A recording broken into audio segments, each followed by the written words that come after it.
Assalamualaikum warahmatullahi wabarakatuh. Alhamdulillah, syukurillah, salatu wassalamu ala rasulillah, la hawla wa la quwwata illa billah, amma ba'dah. Anak-anakku semuanya, dimanapun saja Anda berada, semoga kalian hari ini dalam kondisi terbaik, dalam kondisi sehat dan bahagia tentunya. Pada kesempatan yang baik ini, saya ingin menyampaikan beberapa hal kepada kalian semuanya. Yang pertama, saya menyampaikan mohon maaf apabila madrasah sampai saat ini belum memberikan kesempatan kepada kalian untuk belajar tatap muka. Mohon bersabar, karena memang untuk melakukan pembelajaran tatap muka banyak yang harus dipersiapkan. Mulai dari protokol, mulai kita siapkan face shield-nya, kemudian masker antisipasinya, kemudian tempat cuci tangannya, kemudian desinfektannya, kemudian kita atur jadwalnya, skenario penempatan kursi ini harus berjarak, bagaimana nanti ngatur kurikulumnya supaya kita bisa shift pagi siang kah, atau shift satu hari gantian setengah kelas kah. Kemudian setelah itu juga kita harus mengajukan kepada panitia gugus tugas COVID daerah, dalam hal ini ketuai oleh Bupati, nanti akan ditinjau dulu, kemudian akan diverifikasi, kalau diizinkan ya oke. Kemudian selain itu juga kita izin dulu kepada Kementerian Agama, dan dalam hal ini memang akhir-akhir sampai surat terakhir, edaran terakhir per tanggal 10 hari Jumat kemarin, itu adalah memang kita tidak boleh gegesa, nggak boleh gegabah melihat situasi ini, apalagi di Kabupaten Pati yang kita melihat di hari-hari terakhir ini banyak sekali daerah-daerah yang merah. Sehingga saya mohon anak-anakku semuanya tetap bersabar di rumah, dan semoga kalian bisa mengambil hikmah daripada kondisi ini. Berbicara tentang hikmah, mengambil hikmah dari apa yang sudah terjadi, kita pahami bahwa peristiwa ini adalah sebuah dinamika, dan ini akan terus bergulir secara dinamis. Allah mentakdirkan keadaan kepada kita dengan berbagai keadaan. Ada keadaan normal dan keadaan darurat. Tentunya apa yang sudah diberikan Allah kepada kita seperti ini harus kita ambil hikmahnya. Apa hikmah yang bisa kita ambil? Tentunya kalian, anak-anakku, yang pertama, kita pahami bahwa perintah belajar, Iqra bismi rabbik, itu adalah perintah yang pertama dan perintah yang utama. Karena dari belajar akan muncul berbagai kebaikan-kebaikan. Dengan belajar akan muncul sesuatu yang bermanfaat. Maka dari itu belajar ini adalah tugas kalian. Kalian adalah memiliki usia belajar dan memang harus melakukan belajar. Kalau kita pahami bahwa Iqra itu sendiri, belajar itu adalah yang pertama, belajar. Iqra membaca. Membaca artinya membaca teks, tulisan, membaca Al-Quran, membaca hadis, membaca tulisan-tulisan yang lain. Ini adalah makna daripada Iqra secara tekstual, membaca daripada ilmu-ilmu. Tetapi kita pahami bahwa membaca di situ juga memiliki makna yang tersirat, makna yang implisit. Iqra itu adalah membaca, tetapi bukan membaca tulisan, yaitu membaca keadaan, membaca situasi, membaca alam. Yang ini juga, kalau tulisan disebut dengan ayat-ayat kauliyah, maka ini juga disebut dengan ayat-ayat kauniyah. Allah mentakdirkan kita hidup dalam kondisi pandemi, dalam kondisi yang sulit seperti ini.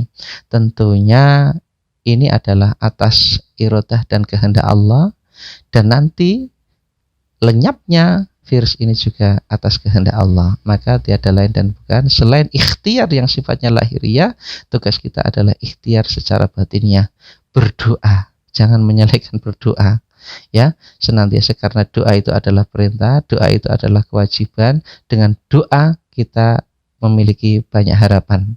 La yaruddul qadar illa doa, tidak bisa merubah keadaan kecuali doa. Maka dari itu doa adalah bagian sesuatu ikhtiar dan harus kita lakukan. Semoga corona ini. Kemudian berbicara tentang situasi dan keadaan saat ini adalah memang keadaan yang sulit. Sulit dirasakan bukan saja bagi anak-anakku semuanya, tetapi sulit bagi guru-guru, sulit bagi pengasuh pesantren yang memiliki pesantren, sulit bagi pemerintah. semuanya merasa sulit. Maka dari itu sekali lagi, yang kami ingin tekankan adalah agar anak-anakku semuanya bisa mengambil hikmah.